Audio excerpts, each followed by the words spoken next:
அமைச்சர் ரமேஷ், உங்களோட வேலையை பார்த்து நாங்க மெய்சிலிர்த்து போய் நிக்கிறோங்க.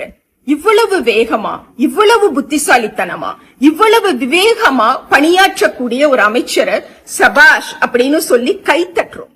அதாவது திருச்செந்தூர்ல அர்ச்சகர்கள் பக்தர்கள் சாமி பார்க்கணும்னா மிகப்பெரிய ஒரு கொள்ளையை பணத்தை வாங்கிட்டு தான் விடுறாங்கன்னு ரொம்ப நாளா குற்றச்சாட்டு இருக்கு. ஒரு அர்ச்சகர் இன்னைக்கு அமைச்சர் ரமேஷ் கிட்டயே போய் 4000 ரூபாய் கொடுங்கன்னு கேட்டிருக்காரு. உடனடியா அமைச்சர் ரமேஷ் அந்த அர்ச்சகர்களை எல்லாம் கூப்பிட்டு மிக கடுமையான ஒரு தண்டனை கொடுத்திருக்காரு. என்னன்னு பாத்தீங்கன்னா, அவங்க கிட்ட எல்லாம் மன்னிப்பு கடிதம் கொண்டுட்டு வாங்கன்னு சொல்லி மன்னிப்பு கடிதத்தை வாங்கிட்டு போய் கோயிலுக்குள்ள வேலை பாருங்கன்னு விட்டுட்டாங்க. இப்போ இதே அமைச்சர் ரமேஷ் ஒரு தடவை இந்த புதிய ஆட்சி வந்த பிறகு மருத்துவமனைக்குள்ள, அரசு மருத்துவமனைக்குள்ள ஆய்வுக்கு போறார்.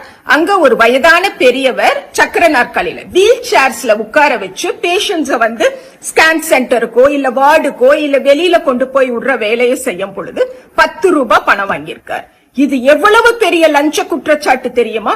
இப்படிப்பட்ட இழி செயல்களால் இந்த மாநிலமும் இந்த நாடும் என்னாகும் தெரியுமான்னு சொல்லி அந்த பெரியவரை, அந்த சூத்திரரை வேலையை விட்டே நீக்கிறார் ரமேஷ்.